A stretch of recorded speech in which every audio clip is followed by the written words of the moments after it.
प्रमाण, दूसरा विपर्यय। विपर्यय को क्या बताते हैं महर्षि पतंजलि ने? विपर्यय माने मिथ्या ज्ञान, गलत ज्ञान।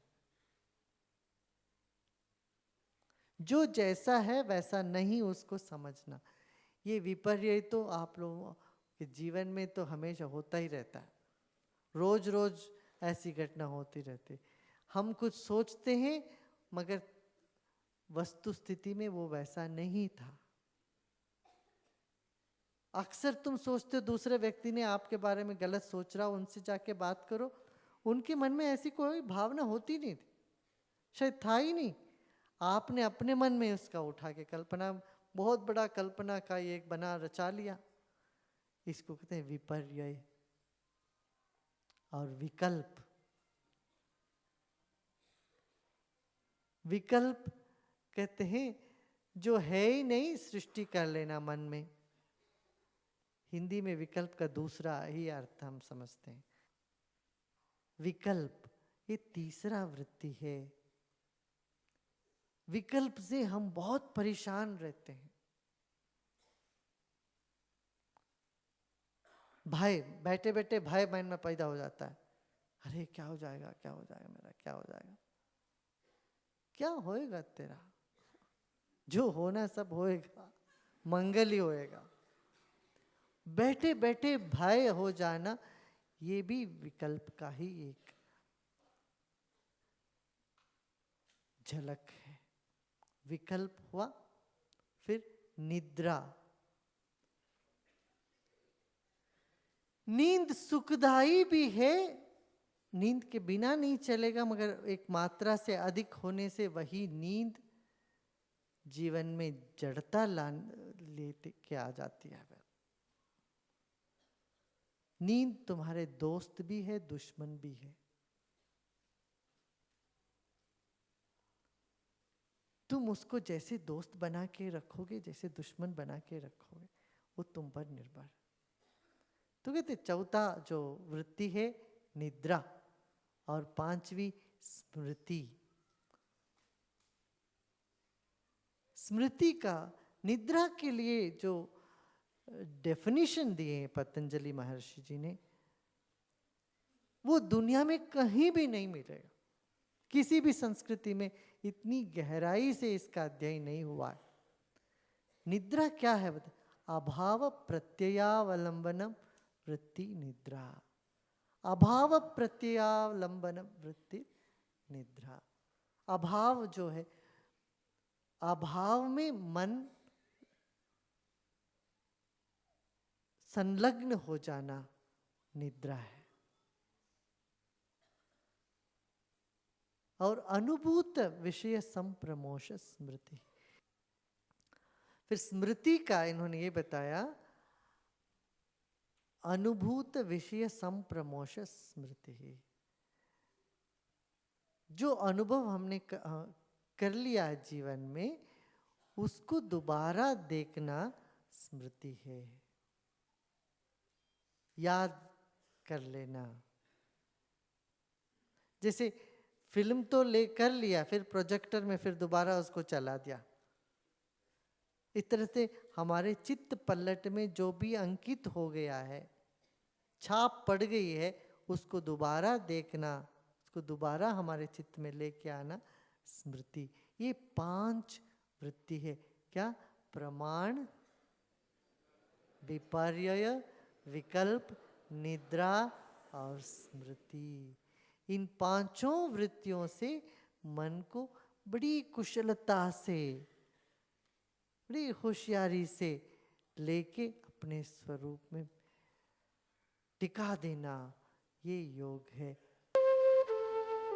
जब भी भारत के इतिहास में बदलाव आया है, वो मानवीयता के विश्वास द्वारा आया है। अगर हर व्यक्ति में प्रेम, आनंद, विश्वास, दया, उत्साह, जोश, साधन पूर्णता इत्यादि के गुण डाले जाएं, तो समाज मानवीयता की भावनाओं से भर जाएगा। गरीबी न केवल देश की अर्थव्यवस्था का अंग है, वरन सामाजिक और सांस्कृतिक समस्या भी है। 5H कार्यक्रम, जो कि स्वास्थ्य, शुद्धता, मकान, मानवीयता के गुण और विविधता में समानता है, एक ऐसा संपूर्ण कार्यक्रम है जो कि आत्मा की कमी को दूर कर, भौतिक आवश्यकताओं को पूरा कर, गांव के विकास को पूर्णता प्रदान करता है।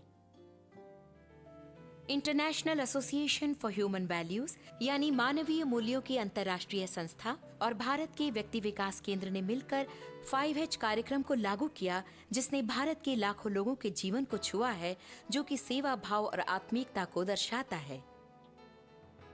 5H कार्यक्रम ये बताता है कि बाहरी चीज समाज में बदलाव की स्थिरता नहीं ला सकती, इसे समाज के अंदर से पनपना है। The youth leadership training programme यानी युवा अगुवाई प्रशिक्षण कार्यक्रम युवा लोगों को लीडर या युवा आचार्य बनना सिखाता है, जो विकास में कार्यरत हैं। उनका काम है कि लोगों को स्वयं विकास कार्यों में जुटे रहने के लिए प्रोत्साहन दें, ताकि वे 5H कार्यक्रम द्वारा प्रतिनिधि बन सकें। यथाक्रम मेडिकल कैंप्स द्वारा गरीब जनता के स्वास्थ्य का ध्यान रखा जाता है। एक चलित दवाखाना 6 राज्यों में काम करता है, जिससे हर दिन करीब 500 लोगों को चिकित्सा दी जाती है। गांवों में स्वच्छता पर जोर देकर पानी द्वारा उत्पन्न रोगों पर रोक लगाने में ये लोग सफल रहे हैं। इससे अपने आप स्वच्छता का भाव सामने आता है। रेन वाटर हार्वेस्टिंग द्वारा गांवों में शुद्ध पीने के पानी की व्यवस्था की गई है। कई हजारों घर, बोरवेल्स, हैंडपंप्स और शौचालय की सुविधा अनेक सरकारी स्कीमों और स्थानीय मदद द्वारा दी गई है। Regular breath water sound workshops, जो कि ज्ञान, ध्यान और 5H की भावना पर आधारित है, इसके द्वारा लाखों लोगों के जीवन पर जो दबाव है उसे दूर किया जा चुका है।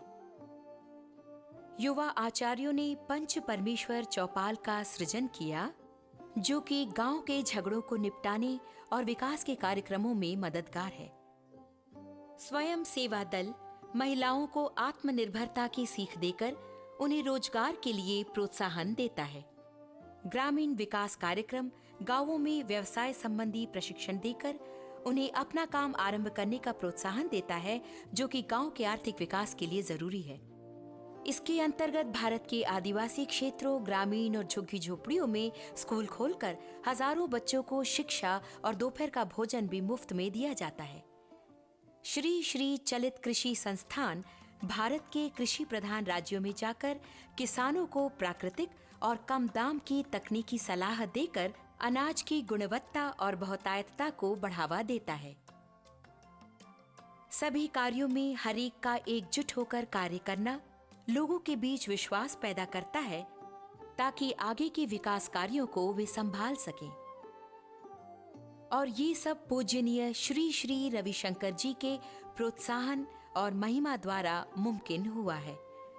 उनका कहना है, जब सेवा भावना जीवन का एकमात्र लक्ष्य हो तो डर दूर होता है, मन केंद्रित होता है और जीवन को एक अर्थ मिलता है। दिव्य समाज निर्माण, जीवन में बदलाव, समाज का बदलाव। आइए नए समाज को बनाने में हमारा साथ दें, ताकि वो बन सके एक दैविक समाज।